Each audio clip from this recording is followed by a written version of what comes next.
القرآن المجيد والفرقان الحميد. أعوذ بالله من الشيطان الرجيم. بسم الله الرحمن الرحيم. أمرت أن أعبد الله مخلصا له الدين. صدق الله العلي العظيم.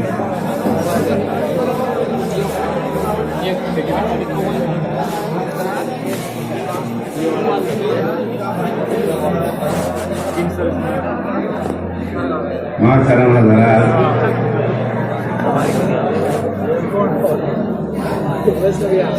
آپ کا جلسہ رات سے چل رہا، صرف میری طرف متوجہ رہیں، کوئی بڑی سے بڑی چیز ہو اس کی طرف بھی نظر نہ اٹھائیں. چہرہ دیکھنے سے بھی بات دل میں اترتی ہے.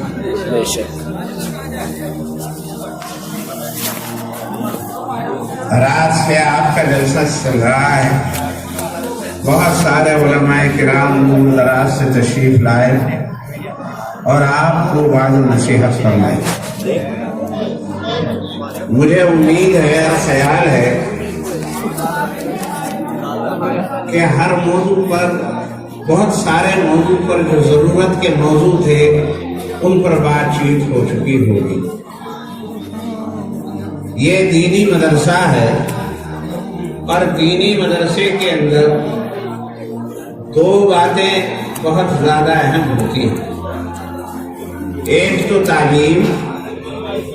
اب قرآن پاک اور دینی تعلیم کے بارے میں بہت ساری یقیناً تقریریں ہوئی ہوں گی جس میں دینی تعلیم کے فضائل اور قرآن کے فضائل بیان کی گئے.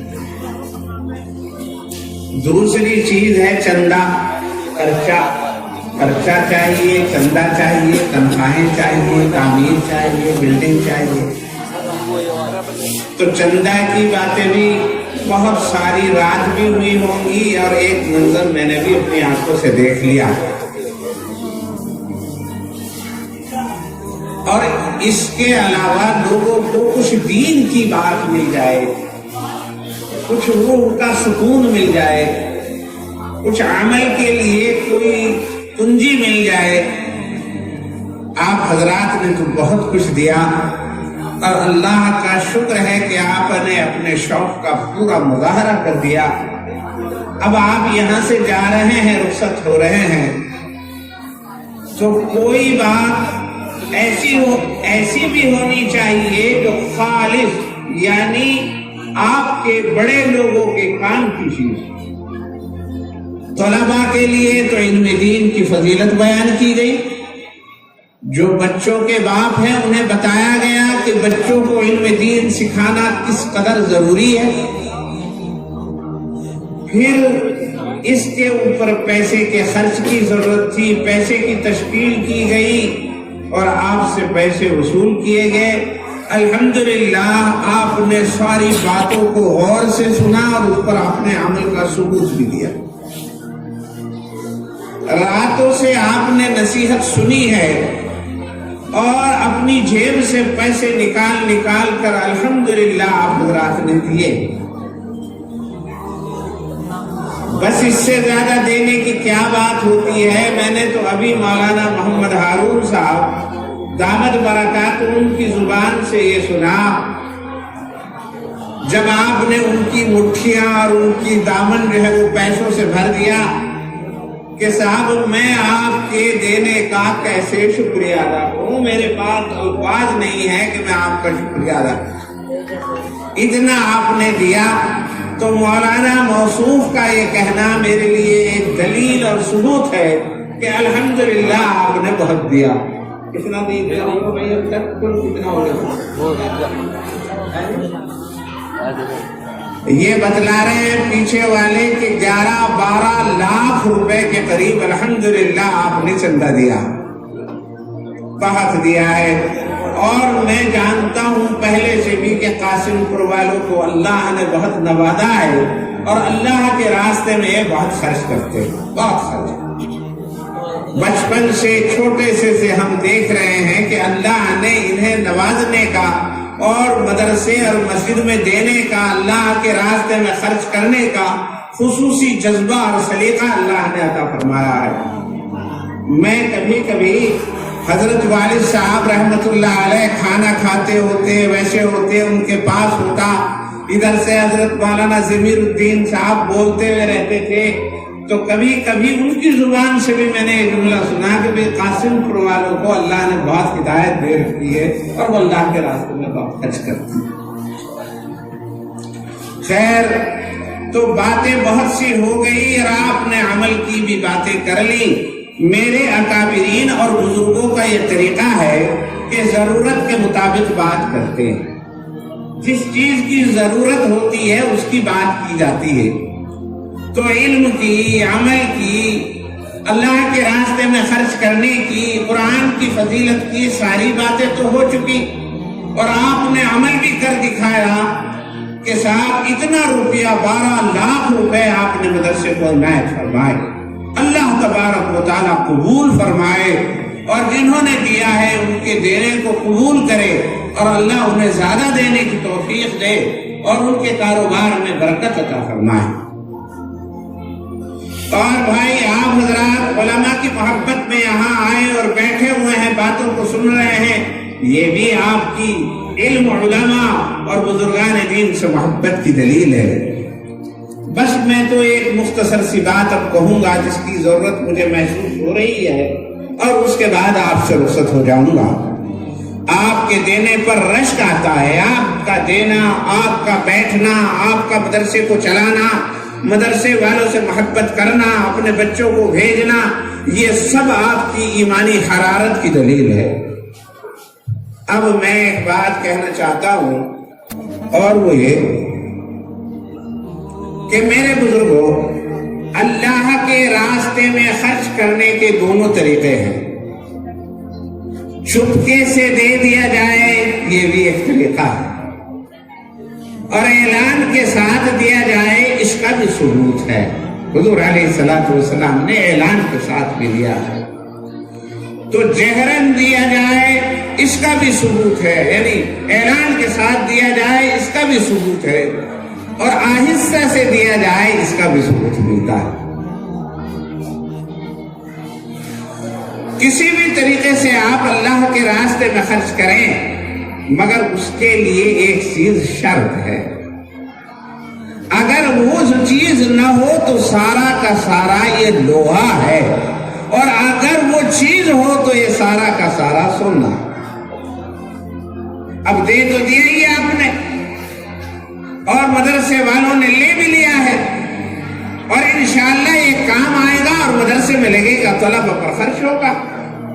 لیکن اب چلتے چلتے اخیر میں آپ کو یہ بات بتاتا ہوں، آپ نے آج خرچ کیا ہو یا کل کو کریں گے، اگلے سال کریں گے یا درمیان میں کرتے رہیں گے، یہاں کے لوگ ہوں یا کہیں کے لوگ بھی ہوں، وہ اس بات کو خاص طور پر دھیان رکھے کہ اللہ تبارک و تعالیٰ کے یہاں اخلاص والا عمل قبول ہے، اور اگر اخلاص سے نہ ہو تو وہ عمل اللہ کے یہاں قبول نہیں۔ اور میں یہ کہہ رہا ہوں کہ اعلان سے دینا اخلاص کے منافی نہیں، اس لیے کہ حضور علیہ الصلوۃ والسلام نے بھی اعلان کے ساتھ لیا۔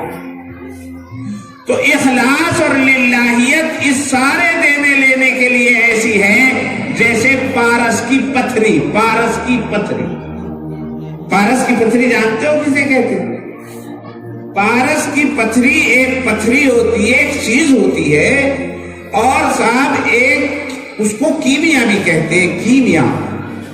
اگر تانبے کے اوپر پنگھلا کر اس کو ڈال دیا جائے تو وہ سارا سونا ہو جاتا ہے، اسے کہتے ہیں کیمیا اور پارس کی پتھری۔ اور ساری چیز وہ سونے میں تبدیل ہو جاتی ہے، اسے کہتے ہیں کیمیا۔ تو کیمیا اتنی قیمتی چیز ہے جو رام کو چاندی بنا دیتی ہے اور تانبے کو سونا بنا دیتی ہے۔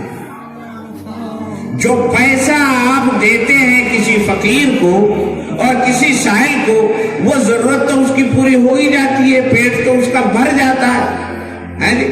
جو آپ دیں گے بلڈنگ بنے گی، کام آئے گا، تنخواہیں جائیں گی، لیکن اگر اسے آپ اپنے حق میں تانبے سے زیادہ قیمتی بنانا چاہتے ہیں تو اس کے اندر اخلاص کا عمل پیدا کرنا۔ اخلاص اور للہیت کے ساتھ آپ کی کسی کام کو کریں گے تو اس کے انوار اور برکات کچھ اور ہی ہوں گے، کچھ اور۔ قرآن شریف کے اندر جناب رسول اللہ صلی اللہ علیہ وسلم نے ارشاد فرمایا، نہیں جناب اللہ تبارک و تعالی جناب باری تعالی ارشاد فرماتے ہیں، امرت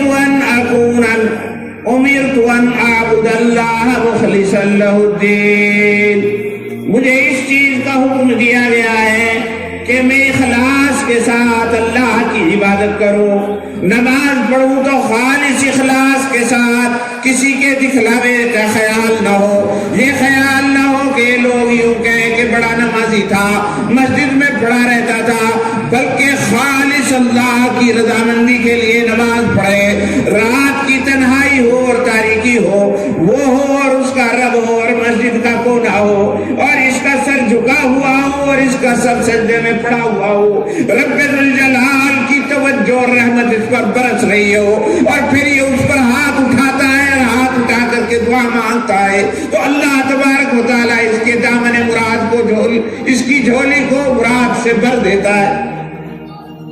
تو میرے بزرگوں، اخلاص، نماز میں بھی اخلاص ہونا چاہیے، نماز میں بھی اخلاص، روزے میں بھی اخلاص ہونا چاہیے، روزے میں بھی اخلاص، حج کر رہا ہے تو اس میں بھی اخلاص، عمرہ کر رہا ہے تو اس خیال سے نہیں، حج کر رہا ہے تو اس خیال سے نہیں کہ لوگ کہیں گے کہ حاجی ہے، حاجی ہے اس لیے چلا گیا ہے، بلکہ خالص اللہ کی رضامندی حاصل کرنے کے لیے حج کرتا ہے۔ کسی کو دے رہا ہے، سائل کو دے رہا ہے تو فقیر کو دے رہا ہے، اسے جتلاتا نہ پھرے کہ ابھی تو اسے دیا تھا، ابھی سے بھی دے دو، اور جب تو دیا ہی تھا پھر دے دو، یہ صاحب وہ جو ہے اب تک تو اس نے فطرے دیے اسے اور اب یہ رہا کرتا پھرے، اس طرح کی بات کہہ کے اپنے تمام صدقات کو ضائع نہ کرنا چاہیے، برباد نہ کرنا چاہیے۔ یا ایھا الذین آمنوا لا تبطلوا صدقاتکم بالمن والاذی، اے ایمان والو تم اپنے صدقات کو جتلا کر، تکلیف پہنچا کر باطل نہ کرو، بیکار نہ کرو۔ اللہ کے پیارے رسول نے فرمایا اگر تمہاری طرف مصیبتیں چل دیں، پریشانیاں آنے لگے، اللہ کی طرف سے غضب بھی آنے لگے اور تم اللہ کے لیے صدقہ دینے لگو تو حضور نے فرمایا الصدقۃ تطفئ النار، حضور نے فرمایا الصدقۃ رد البلاء، صدقہ جو ہے وہ بلا کو رد کر دیتا ہے اور آگ کو ٹھنڈی کر دیتا ہے، اللہ کے غضب اور غصے کو ختم کر دیتا ہے۔ صدقہ ایسی چیز ہے، مگر شرط ہے کہ صدقہ ہونا چاہیے۔ ایسا نہ ہو کہ ہم میں سے کچھ لوگ یوں سوچیں کہ میرے پہ فلاں وقت مصیبت آئی تھی، میں نے تو صدقہ کیا تھا مگر میرے سے بلا نہیں ٹلی، میرے سے پریشانی نہیں ٹلی، مجھے مقدمے میں نجات نہیں ملی، اور میرے بچے کو بیمار کو شفا نہیں ملی، یا میرے کاروبار میں ترقی نہیں ہوئی، حالانکہ میں نے صدقہ کیا تھا۔ میرے بزرگوں، آسمان و زمین اپنی جگہ سے ہٹ سکتے ہیں لیکن جناب رسول اللہ کی بات غلط نہیں ہو سکتی۔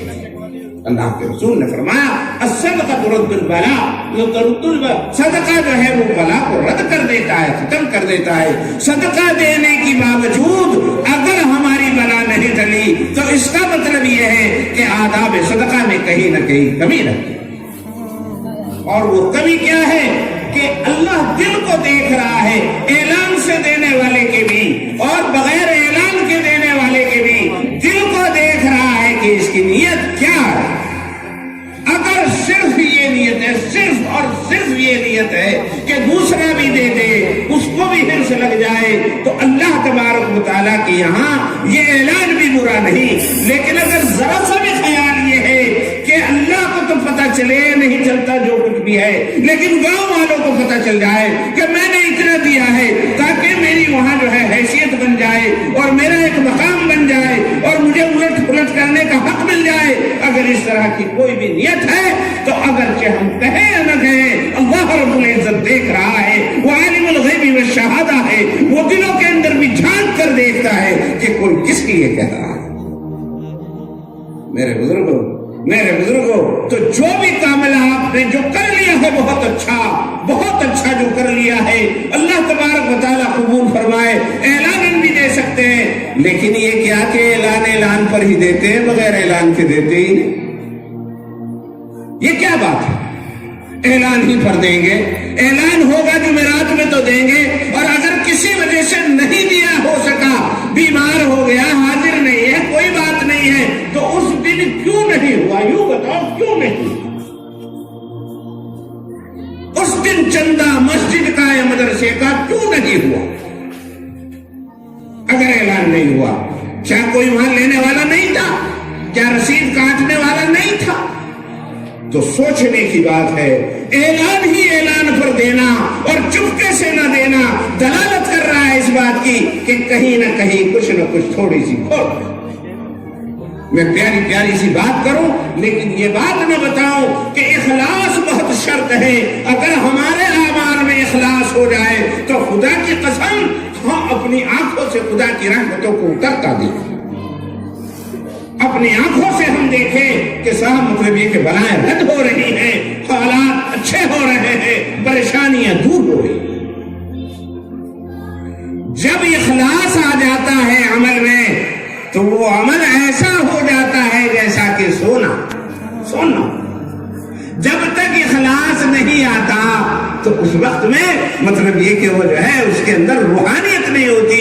تانبا پیتل لوہا بھی کام آتا ہے، کام آئے گا ضرور، پیسہ آیا ہے تو کام آئے گا، جب تک کام چلے گا۔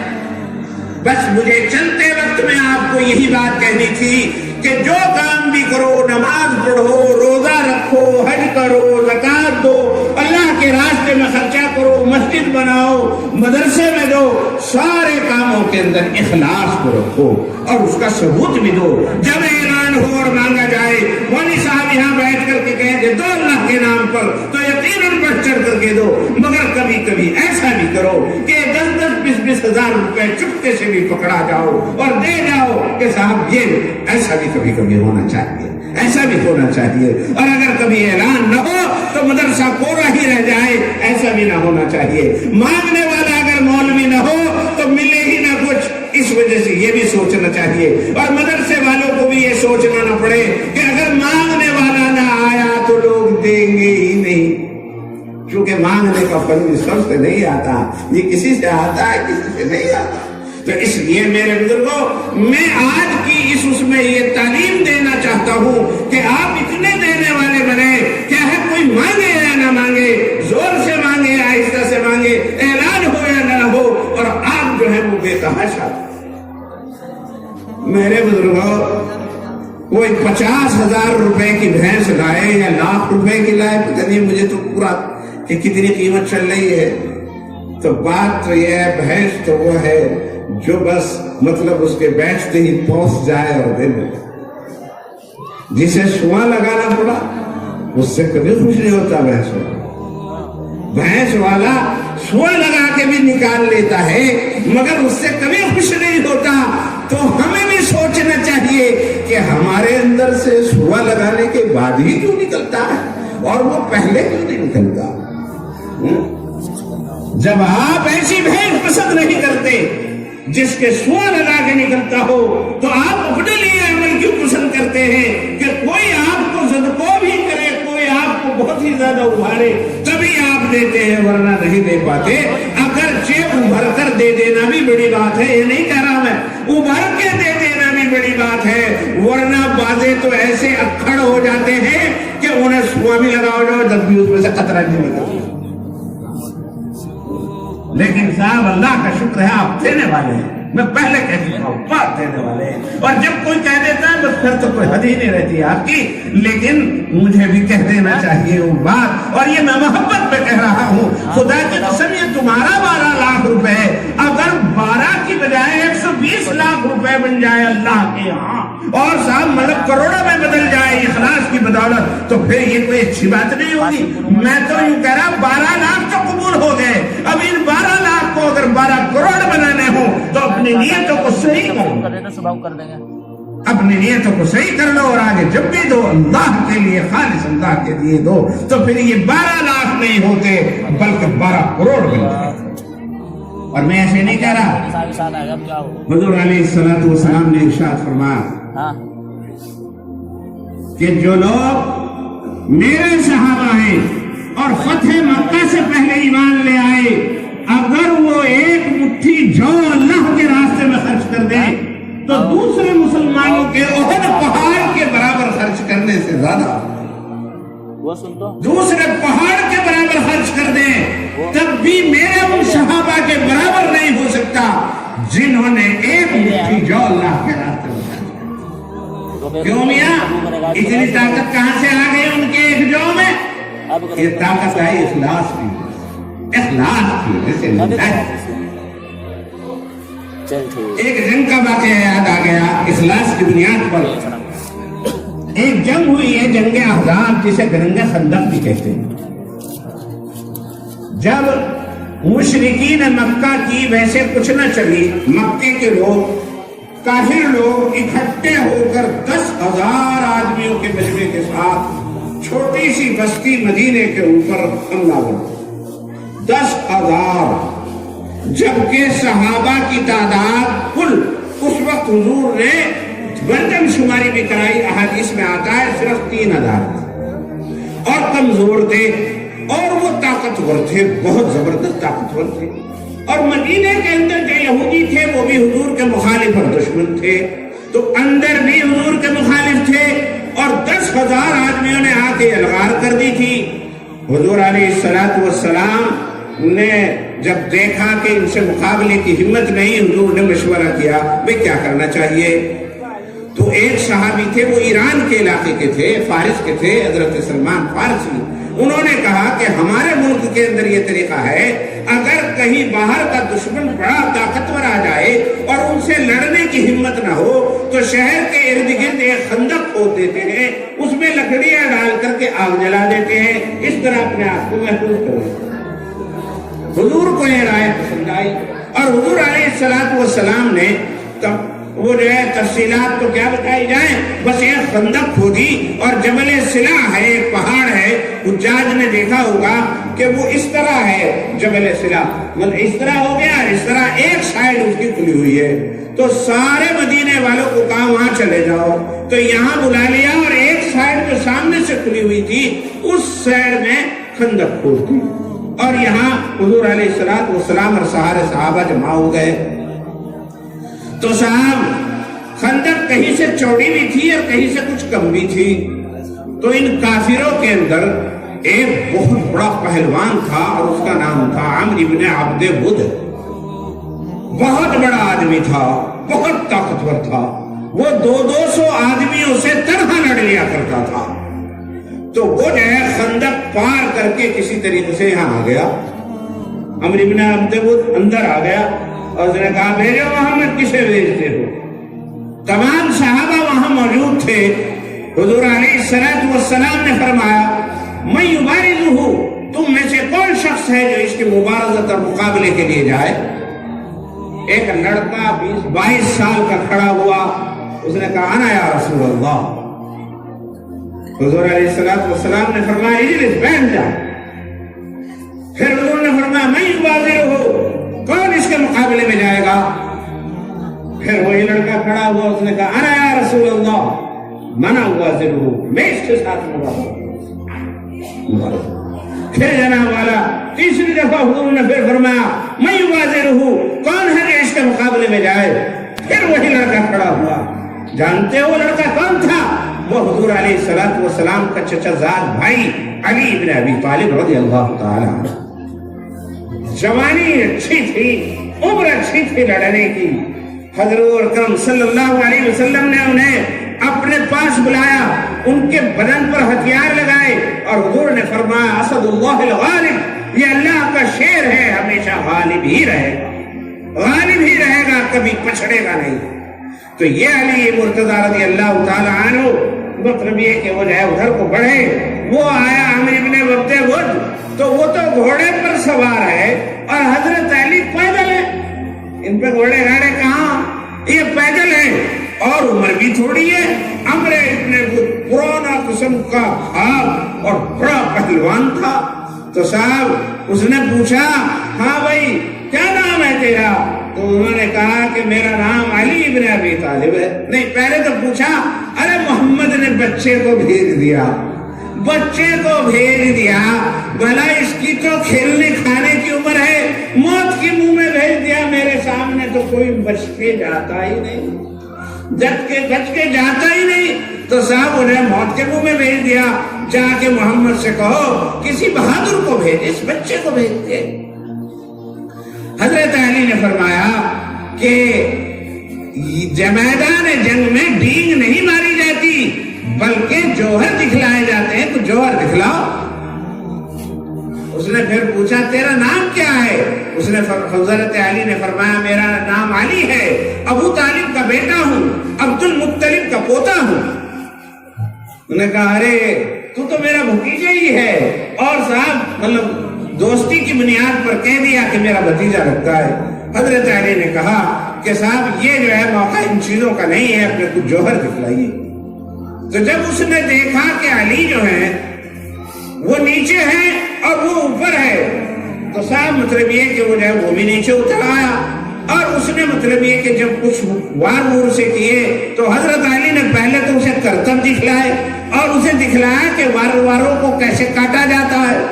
اور پھر اسی اس میں حضرت علی رضی اللہ تعالیٰ عنہ نے مختصر یہ کہ ایک وار ایسا کیا کہ خود اور وہ جو زرہ ایک جاکٹ سی ہوا کرتی تھی، لوہے کی جاکٹ سی ہوا کرتی تھی جسے پہن لیا کرتے تھے.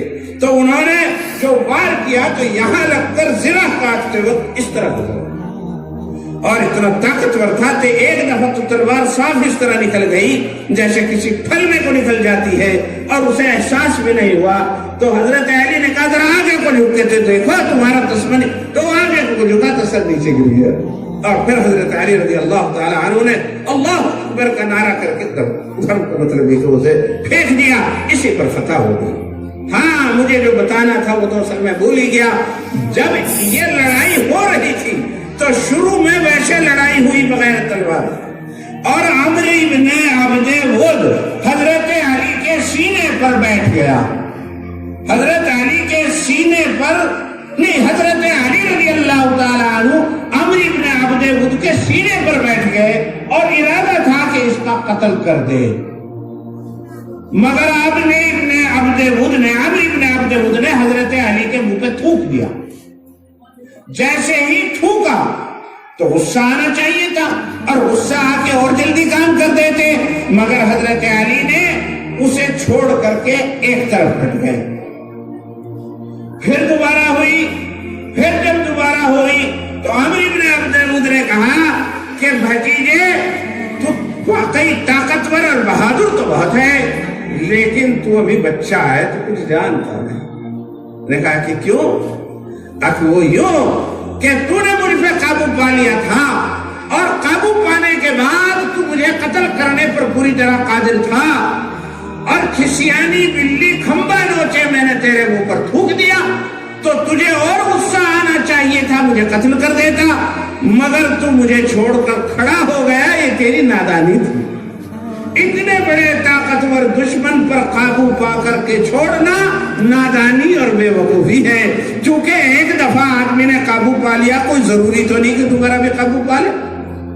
تو اس نے کہا کہ تو بہادر تو ضرور ہے مگر تیرے اندر عقل نہیں ہے، تو سمجھدار نہیں. انہوں نے کہا کیا بات ہے کہ اگر تو سمجھدار ہوتا تو مجھے نہ چھوڑتا، لیکن تو نے مجھے چھوڑ دیا تو یہ تیری نادانی کی دلیل ہے. اب کچھ پتا نہیں کہ میں قابو پاؤں گا یا تو قابو پائے گا، اب دیکھ میرے ہاتھ. حضرت علی رضی اللہ تعالیٰ عنہ نے فرمایا کہ عمرو بن ود میں جو دکھانا چاہتا ہوں.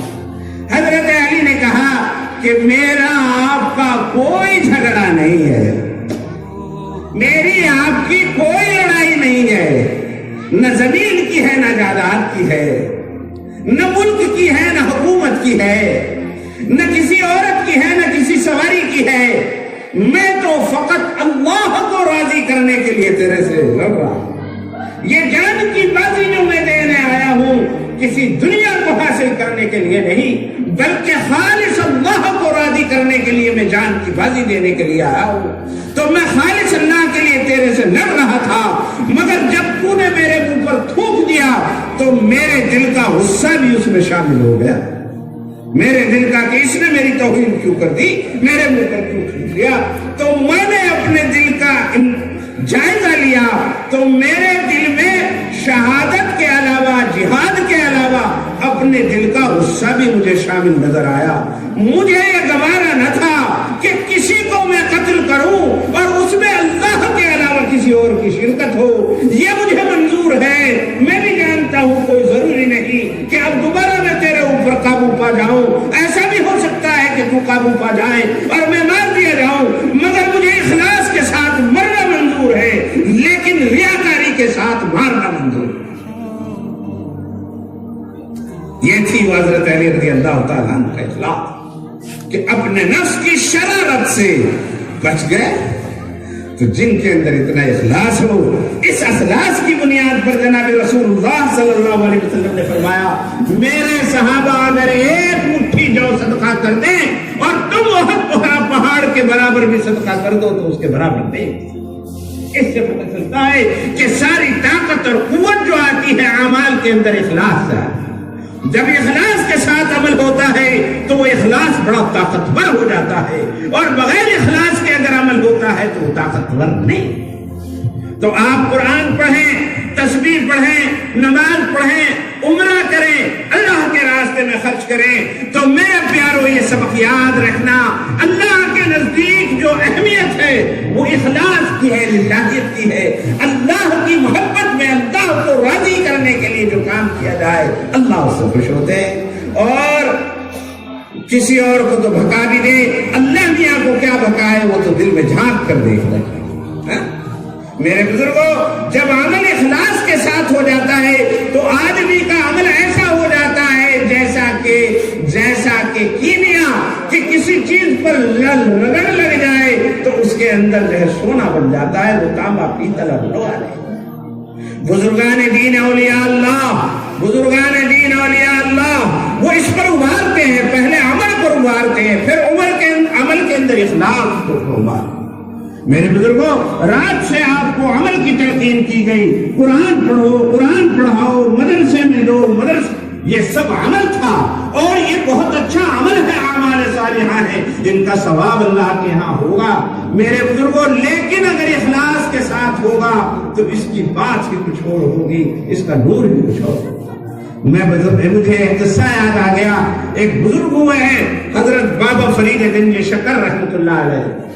بابا فرید گنج شکر رحمۃ اللہ علیہ, یہ علاؤ الدین علی احمد صابر کریانی اور حضرت نظام الدین اولیاء دہلوی, یہ دونوں پیر بھائی ہیں. ان دونوں کے پیر ہیں حضرت بابا فرید گنج شکر رحمۃ اللہ علیہ. ایک آدمی ان کے پاس آیا اور آ کے کہنے لگا کہ حضرت میرے جوان بیٹیاں ہو گئی, میں غریب آدمی ہوں, مزدور ہوں, کچھ پیسہ ویسا ہاتھ نہیں ہے, میں انہیں کس طریقے سے ان کا نمٹارا کروں, خدا کے لیے کچھ دعا فرما دیجئے اور دعا کر دو جس سے میرا کچھ کام چل جائے اور یہ معاملہ نمٹ جائے. تو حضرت بابا فرید گنج شکر رحمۃ اللہ علیہ کو وہ جو ہے انہوں نے کہا کہ اچھا مٹی کا ڈھیلا تھا, مٹی کا ڈھیلا. تو اس نے سوچا کہ حضرت کو پیشاب کی ضرورت ہوگی استنجے کی, اور استنجا کریں گے, استنجا کر کے وضو کریں گے, پھر دعا کریں گے کچھ. تو وہ ایک چھوٹا سا ڈولا گول گال سا کر کے اور حضرت کی خدمت میں لایا اور پیش کیا کہ لو حضرت. تو حضرت نے پیشاب تو کیا نہیں, اور زور سے بسم اللہ الرحمن الرحیم, الحمدللہ رب العالمین, الرحمن الرحیم, مالک یوم الدین, ایاک نعبد و ایاک نستعین, اہدنا الصراط المستقیم, صراط الذین انعمت علیہم غیر المغضوب علیہم ولا الضالین پڑھی اور اس کے اوپر پھونک مار دی. خدا کی قدرت یہ کہ وہ مٹی کا ڈھیلا سونے کا اس طرح بن گیا, اس لیے کہ ان کی بات صرف عمل نہیں بلکہ کیمیا والا عمل تھا, بغیر کیمیا کا عمل نہیں تھا. اب یہ آدمی کچھ ویسا ہی تھا, چھچورا سا, اور حضرت کو جو دیکھا کہ حضرت نے تو الحمد شریف پڑھی ہے, تو مجھے بھی پکی یاد ہے, اور اب ایک تو یہ تو ہے ہی, یہ سننا مل گیا اور مجھے تو جڑی بھی مل گئی سمجھے. اب صاحب اتنا زبردست اسے خوشی کا وہ ہوا اور شیطان نے اتنا ورغلایا کہ صاحب مطلب اس نے وہ بھی پھینک دیا اس طرف. انہوں نے کہا بس اس کی کیا ضرورت ہے اتنے سے. اب آیا اور آ کر کے مطلب وضو کی مصلی بچھایا, بڑے بڑے جو ہے وہ لے کر کے وہ کیا کرے وہ بڑے بڑے پتھر سے لے کر کے سامنے بیٹھ گیا اور یہ وہ آخر درود شریف بھی پڑھ رہا ہے اور الحمد شریف بھی پڑھ رہا ہے اور پھونک مارے جا رہا ہے, مگر وہاں کچھ بھی نہیں ہو رہا, وہاں کچھ بھی نہیں ہو. بڑا شرمندہ ہوا. انہوں نے کہا بھائی کچھ ایسا ہے آپ کے پیچھے رہ گیا ہوگا, آپ کے پیچھے رہ گیا ہوگا. تو پھر یہ شرمندگی کے ساتھ حضرت کے پاس آیا اور حضرت کے پاس آ کر کے اپنی اس نے پوری حقیقت بیان کر دی کہ میں نے مطلب کیا کیا اور میرے دل میں کیا خیال آیا اور کس طرح کی بات ہے. جب اس نے پوری بات بتائی تو حضرت مسکرائے اور مسکرا کر کے فرمایا کہ آیات ربانی تو وہی تھی, کلام الہی تو وہی تھا, مگر زبان فرید جیسی نہیں. جب فرید والی زبان بھی ہو تب اللہ رب العزت اس کے اندر تاثیر پیدا فرماتے ہیں. تو میرے بزرگوں یہ فرید والی زبان کیسی تھی؟ یہ اخلاص والی اور دولت کے ساتھ مزین تھی. جو اخلاص کی دولت کے ساتھ مزین ہوتا ہے تو اس کا کلام الہی, اس کی عبادت, اس کی تلاوت ایسی ہو جاتی ہے جیسے بابا فرید کی تھی. اور جب مطلب یہ کہ وہ اس سے خالی ہوتی ہے تو پھر ایسی ہی رہ جاتی ہے جیسے کہ میری اور آپ کی ہے. تو میرے بزرگوں اخلاص کی وجہ سے عمل بہت زیادہ قیمتی ہوگا. اخلاص پیدا کرو, اخلاص پیدا کرو اور عمل صالح کرو, حلال روزی کی تلاش کرو. جب حلال روزی کی تلاش ہوتی ہے اور حلال روزی ہوتی ہے اور حلال ہی روزی اپنے بچوں پر خرچ کی جاتی ہے, حلال ہی روزی سے سارے کام چلتے ہیں. بچوں کا پہننا, لکھنا, اٹھنا, بیٹھنا, ان کا خرچہ, ان کی ساری چیزیں حلال روزی سے ہوتی ہے تو پھر ان کے علم میں بھی برکت ہوتی ہے اور ان کے علم میں بھی روشنی ہوتی ہے اور ان کی بات میں بھی تاثیر ہوتی ہے. یہ سب کچھ ہوتا ہے اخلاص اور حلال کی وجہ سے. تو میرے بزرگوں بس اب چلتے وقت میری آپ کو یہ نصیحت ہے, آپ نے بہت اچھا کیا, بہت نصیحتیں سنی. یہاں آ کر کے بیٹھ جانا, یہاں آ کر کے مل جانا اور اللہ والوں کی زیارت کرنا اور ان سے ملاقات کرنا, ان کی نصیحتوں کو سننا بہت بڑی عبادت ہے, بہت بڑی عبادت. پھر اللہ کے راستے میں خرچ کرنا یہ بہت بڑی عبادت ہے.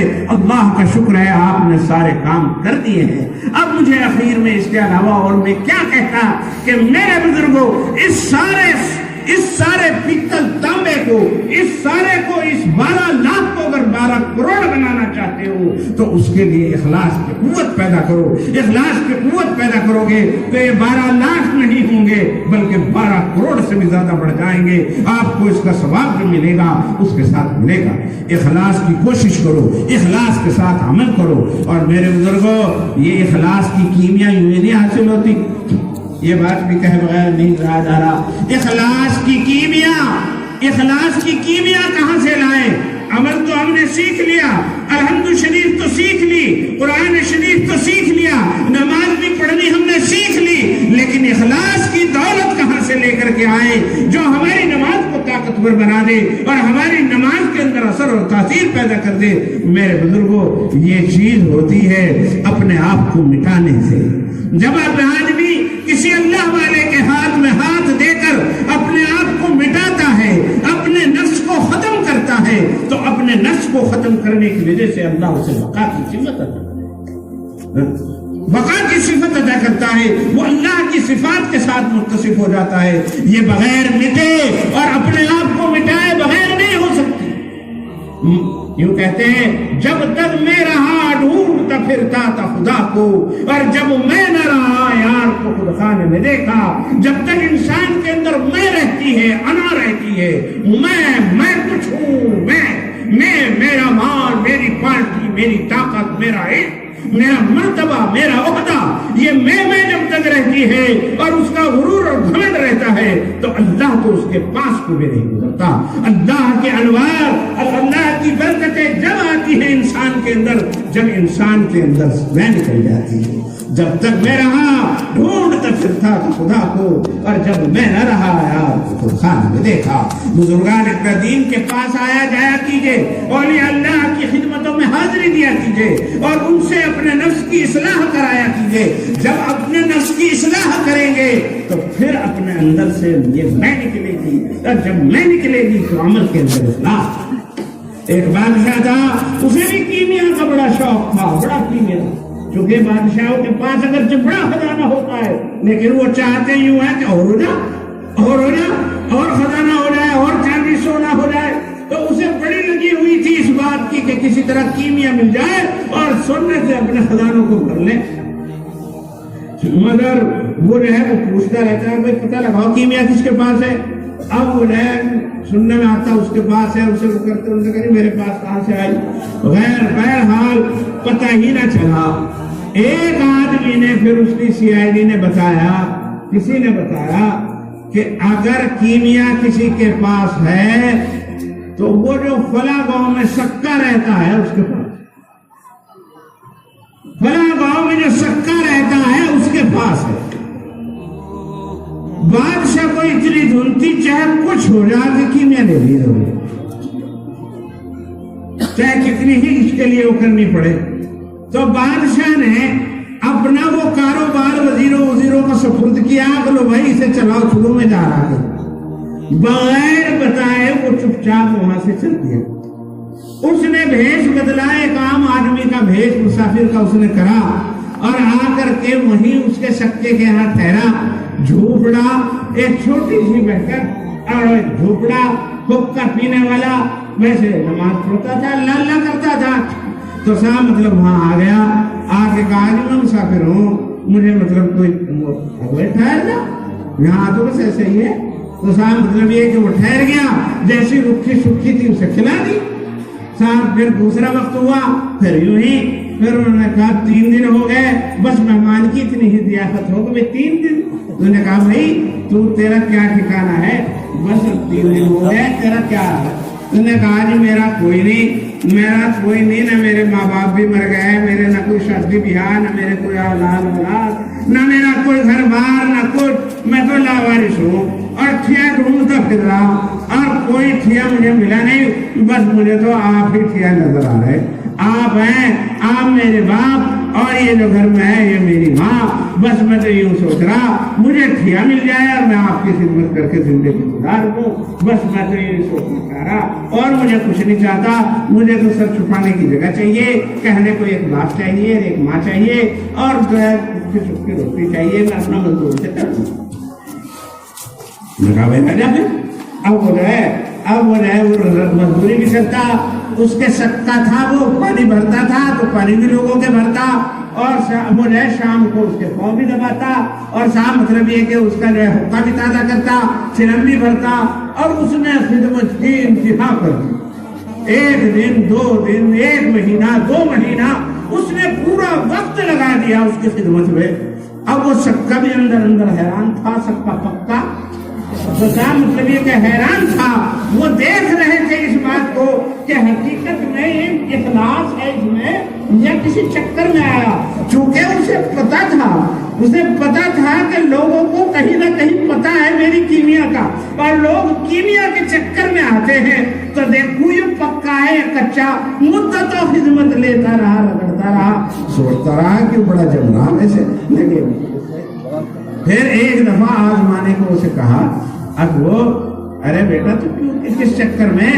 اب جی کیا چکر ہوتا ہے؟ میں نے تو بتا ہی دیا تھا آپ کو، اپنے دیکھ ماں باپ چاہیے تو ٹھکانا چاہیے تھا. تو خیر کچھ نہیں کچا میں پڑا.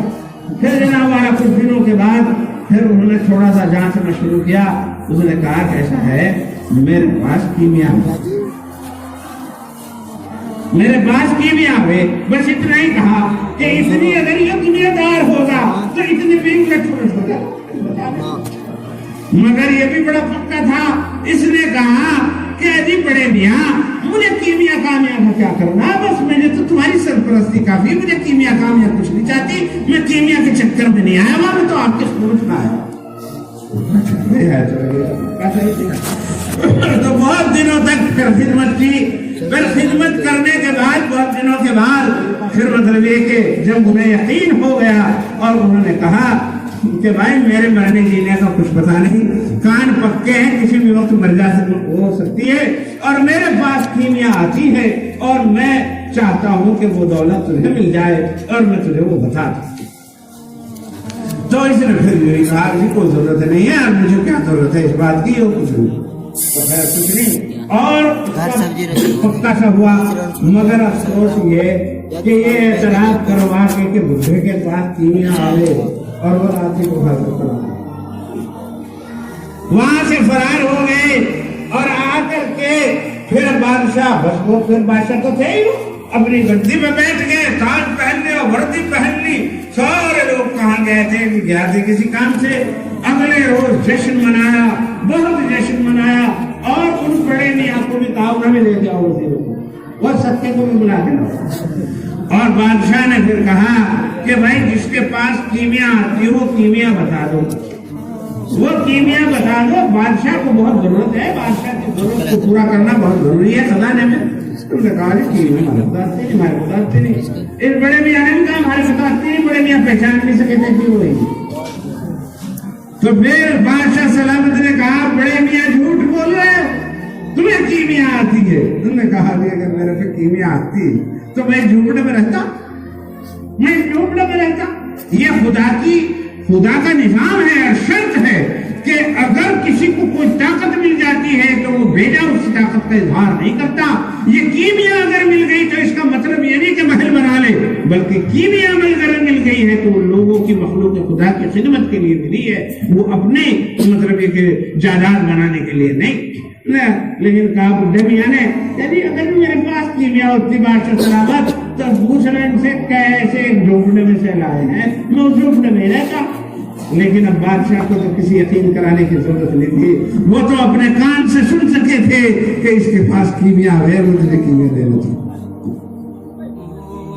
تو بادشاہ نے کہا کہ بڑے میاں ذرا پہچانو۔ اب بڑے میاں نے جو اچھی طریقے سے غور کیا تو پتہ چلا ہے تو رات والا ہی لوٹا ہے، وہی ہے۔ نے کہا پہچان لیا؟ ہاں پہچان لیا۔ اس نے کہا پھر بتاؤ کیمیا۔ تو انہوں نے کہا بادشاہ سلامت جان کی معافی، یہ جان ہے چاہے قتل کر دو چاہے رہنے دو، کیمیا آتی تو ہے مگر اسی طرح آوے چلم بربر کی بیت اللہ گدی میں بیٹھ کے کیمیا نہیں ہے۔ کیمیا میں بتا تو دیتا مگر وہی بتاتا جب تم میرے پیر کیوں بیٹھے ہوئے ہوتے اور میرے پاؤں دباتے ہوتے۔ اس کیمیا آتی تو ہے مگر اسی طرح آوے جس طرح تم سیکھنا چاہ رہے تھے۔ آج تم اسے چھوڑ کر گدی پہ بیٹھ کے سیکھنا چاہتے ہو تو اس طرح نہیں آتا۔ تو میرے بزرگوں یہ جو کیمیا ہے یہ دل کی کیمیا ہے، ایسی دل کی کیمیا ہوتی ہے، ایک سننے والی کیمیا ہوتی ہے۔ دل کی کیمیا ایسی ہوتی ہے جیسے بابا فرید کی میں نے آپ کو بتلائی کہ الحمد پڑھ کر کے دم کر دی تو سن لے۔ صحابہ کرام رضوان اللہ تعالیٰ علیہ مجمعین نے درندوں کو کہہ دیا نکل جاؤ تو وہ نکل گئے، دریاؤں کے اندر گھوڑے دوڑا دیے تو دریا سمٹ گیا۔ یہ کیمیا یہ روحانیت کی کیمیا ہے، اور یہ روحانیت کی کیمیا روح والوں اور روحانیت والوں کی خدمت سے ملی۔ تو ہمیں چاہیے کہ ہم اپنے آپ کو سمجھیں اور اخلاص پیدا کریں، للہیت پیدا کریں، بزرگان دین کی خدمت میں حاضر ہوا کریں، اور مطلب یہ کہ وہ جو ہے اپنے تمام اعمال کے اندر یہ روحانیت حاصل کریں۔ اگر یہ روحانیت ہمیں حاصل ہو گئی تو ان جلسوں کا، ان جلوسوں کا، ان تقریروں کا فائدہ صحیح معنی میں ہمیں حاصل ہو جائے گا۔ ورنہ بات وہ رہی کہ تانبا اور پیتل تو ہاتھ آیا مگر سونا ہاتھ آنے سے رہ گیا۔ اللہ رب العزت ہمیں سمجھنے کی اور سمجھ کر عمل کرنے کی توفیق عطا فرمائے۔ میں یہ عرض کرنا ہوں نماز ہو، روزہ ہو، عمرہ ہو، حج ہو، سارا خالص اللہ کے لیے ہونا چاہیے، اللہ کی خوشی کے لیے ہونا چاہیے۔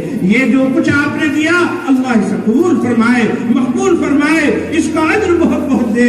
اللہ کے رسول کے ہاں دونوں ثبوت ہے، اعلان سے دینا بھی ہے اور بغیر اعلان کے دینا بھی ہے۔ آپ نے اعلان کر دیا اللہ قبول فرمائے، لیکن عادت ڈالو کہ کچھ بغیر اعلان کے بھی دو۔ میں اگر مولوی صاحب سے کچھ دنوں کے بعد پوچھوں کہ کچھ اور بھی آیا کیا، اب مجھے یہ بتا دیں